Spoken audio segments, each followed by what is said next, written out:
Baiklah, di sini saya akan menjelaskan tentang kebutuhan cairan dan elektrolit. Kebutuhan cairan dan elektrolit suatu proses dinamik karena metabolisme tubuh membutuhkan perubahan yang tetap dalam merespon terhadap stresor fisiologis dan lingkungan. Total cairan pada tubuh dewasa 50% sampai 60% dan pada bayi 75% dan dari berat badan. Cairan di mata membutuhkan 90% hati, 75% otot, 75% jantung, 85% paru-paru, 83%, otak, 83%, dan peredaran darah, 94%. Komposisi cairan ada dua, yaitu cairan intraseluler dan cairan ekstraseluler. Cairan intraseluler (CIS) adalah cairan yang terdapat dalam tubuh dan menyusun sekitar 70% dari total cairan, atau disebut dengan total body water. CIS menyusun sekitar 40% berat tubuh atau 2/3 dari TBW. Cairan intraseluler (CES) merupakan cairan terdapat di luar sel dan menyusun sekitar 30% TBW. CES meliputi intravaskuler, cairan interstitial, dan cairan transseluler. Fungsi cairan yang pertama ada mempertahankan panas tubuh dan pengaturan temperatur tubuh. Kedua, transfer hasil sisa metabolisme pelumas antar organ. Yang ketiga, transfer nutrien ke sel. Yang keempat, transfer hormon. Kelima, mempertahankan tekanan hidrostatik dalam sistem kardiovaskuler. Keseimbangan cairan. Keseimbangan cairan ditentukan oleh intake atau masukan cairan dan pengeluaran cairan. Kebutuhan cairan setiap hari antara 1.800 sampai 200 ml per hari. Pengeluaran cairan melalui ginjal dalam bentuk urin 1.200 sampai 1.500 ml per hari. Fekes 100 ml, paru-paru 300 sampai 500 ml, dan kulit 600 sampai 800 ml. Faktor-faktor yang mempengaruhi keseimbangan cairan dan elektrolit. Yang pertama, ada faktor usia. Faktor usia berkaitan dengan luas permukaan tubuh, metabolisme yang diperlukan, dan berat badan. Yang kedua, ada temperatur lingkungan. Temperatur lingkungan, panas yang berlebihan menyebabkan keringat. SSO dapat kehilangan NaCl melalui keringat sebanyak 15-30 gram per hari. Yang ketiga, ada diet. Saat tubuh kekurangan nutrisi, tubuh akan memecah cadangan energi. Proses ini menimbulkan pergerakan cairan dari interstitial ke intraseluler. Yang keempat, ada stres. Stres menimbulkan peningkatan metabolisme sel, konsentrasi darah, dan glikolisis otot, retensi sodium dan air. Proses ini meningkatkan produksi ADH dan menurunkan produksi urin. Yang kelima, ada sakit. Sakit keadaan pembedahan, trauma jaringan, kelainan ginjalan jantung, gangguan hormon akan mengganggu keseimbangan cairan. Cara perpindahan cairan ada 3. Yang pertama, difusi, osmosis, transfer aktif. Difusi merupakan proses pergerakan cairan konsentrasi tinggi ke konsentrasi rendah sampai terjadi keseimbangan. Cairan dan elektrolit didifusikan menembus membran sel. Kecepatan difusi dipengaruhi oleh ukuran molekul, konsentrasi larutan, dan temperatur. Yang kedua, ada osmosis. Osmosis merupakan bergeraknya pelarut bersih seperti air melalui membran semi-permeable dari larutan yang berkonsentrasi lebih rendah ke konsentrasi yang lebih tinggi yang sifatnya menarik. Yang ketiga, ada transfer aktif. Partikel bergerak dari konsentrasi rendah ke tinggi karena adanya daya aktif dari tubuh seperti pompa jantung. Pengaturan keseimbangan cairan ada beberapa, yaitu rasa dahaga, ADH, aldosteron, prostaglandin, dan glukokortikoid. Rasa dahaga merupakan mekanisme rasa dahaga. Penurunan fungsi ginjal merangsang pelepasan renin yang pada akhirnya menimbulkan produksi angiotensin 2 yang dapat merangsang hipotalamus untuk melepaskan substrat neural yang bertanggung jawab terhadap sensasi haus. Osmoreseptor di hipotalamus mendeteksi peningkatan tekanan osmotik dan mengaktifasi jaringan saraf yang dapat mengakibatkan sensasi rasa dahaga. Kedua, ada ADH atau disebut dengan antidiuretik hormon. ADH dibentuk di hipotalamus dan disimpan dalam neurohipofisis dan hipofisis posterior. Stimuli utama untuk sekresi ADH adalah peningkatan osmolaritas dan penurunan cairan ekstrasel. Hormon ini meningkatkan reabsorpsi air pada ductus colligentus. Dengan demikian dapat menghemat air. Selanjutnya ada aldosteron. Hormon ini disekresi oleh sekelenjar adrenal yang bekerja pada tubulus ginjal untuk meningkatkan absorpsi natrium. Pelepasan aldosteron dirangsang untuk perubahan konsentrasi kalium, natrium serum, dan sistem angiotensin renin, serta sangat efektif dalam mengendalikan hiperkalemia. Selanjutnya ada prostaglandin. Prostaglandin adalah lemak alami yang terdapat dalam banyak jaringan dan berfungsi dalam merespon radang, pengendalian tekanan darah, konsentrasi uterus, dan mobilitas gastrointestinal.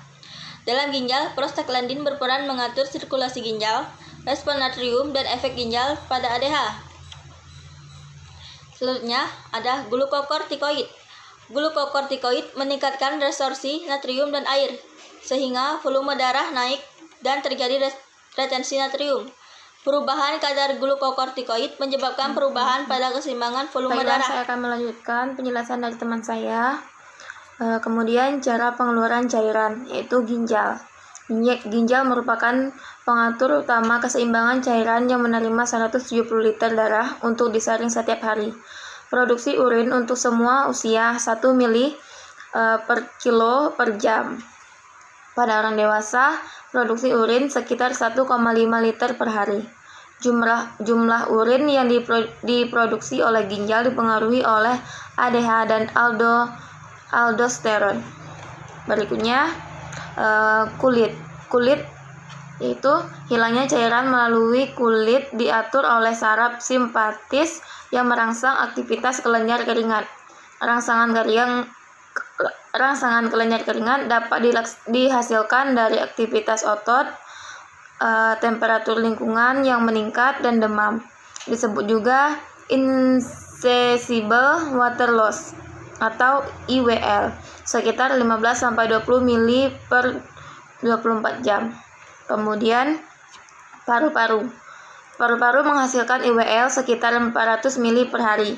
Meningkatnya cairan yang hilang sebagai respons terhadap perubahan kecepatan dan kedalaman nafas akibat pergerakan atau demam. Kemudian gastrointestinal. Dalam kondisi normal, cairan yang hilang dari gastrointestinal setiap hari sekitar 100-200 mili. Perhitungan IWL secara keseluruhan adalah 10-15 cc per kilo berat badan per 24 jam, dengan kenaikan 10% dari IWL pada setiap kenaikan suhu 1 derajat Celcius.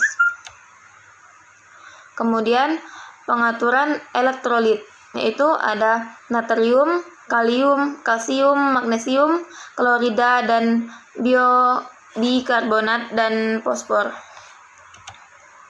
Kemudian masalah keseimbangan cairan, itu ada hipovolemik dan hipervolemik. Kemudian hipovolemik yaitu kondisi akibat kekurangan volume cairan ekstraseluler atau CES dan dapat terjadi karena kehilangan melalui kulit, ginjal, gastrointestinal, pendarahan, sehingga menimbulkan shock hipovolemik. Kemudian gejalanya yaitu pusing, lemah, letih, anoreksia, mual muntah, rasa haus, gangguan mental, konstipasi, dan oliguria, penurunan tekanan darah, HR meningkat, suhu meningkat, turgor, kulit menurun, lidah kering dan kasar, mukosa mulut kering. Tanda-tanda penurunan berat badan akut, mata kecung, pengosongan vena jugularis pada bayi dan anak-anak, adanya penurunan jumlah air mata. Kemudian hipervolemi. Adanya penambahan atau kelebihan volume chest dapat terjadi saat yaitu stimulasi kronis ginjal untuk menahan natrium dan air. Fungsi ginjal abnormal dengan penurunan ekskresi natrium dan air. Kelebihan pemberian cairan, pemindahan cairan interstitial ke plasma. Gejalanya ada sesak nafas, peningkatan dan penurunan tekanan darah, nadi kuat, ascites, edema, adanya ronci, kulit lembab, distensi vena leher, dan irama Galoff. Kemudian ketidakseimbangan asam basa, yaitu asidosis respiratorik, alkalosis respiratorik, asidosis metabolik, alkalosis metabolik. Kemudian jenis cairan elektrolit adalah cairan saline atau cairan yang memiliki sifat ketegangan tetap. Cairan saline terdiri atas cairan isotonik, hipotonik, dan hipertonik. Kemudian gangguan atau masalah kebutuhan elektrolit, yaitu hiponatremia, hipernatremia, hiperkalemia, hipokalsemia, hiperkalsemia, hipomagnesia, dan hipermagnesia. Kemudian tindakan untuk mengatasi masalah atau gangguan pemenuhan kebutuhan cairan dan elektrolit. Yang pertama, pemberian cairan melalui infus merupakan tindakan memasukkan cairan melalui intravena yang dilakukan pada pasien dengan bantuan perangkat infus. Tindakan ini dilakukan untuk memenuhi kebutuhan cairan dan elektrolit serta sebagai tindakan pengobatan dan pemberian makan. Yang kedua, transfusi darah merupakan tindakan memasukkan darah melalui vena dengan menggunakan seperangkat alat transfusi pada pasien yang membutuhkan darah. Tujuannya untuk memenuhi kebutuhan darah dan memperbaiki perfusi jaringan. Baiklah, itu saja yang dapat kami sampaikan. Lebih dan kurangnya mohon maaf. Assalamualaikum warahmatullahi wabarakatuh.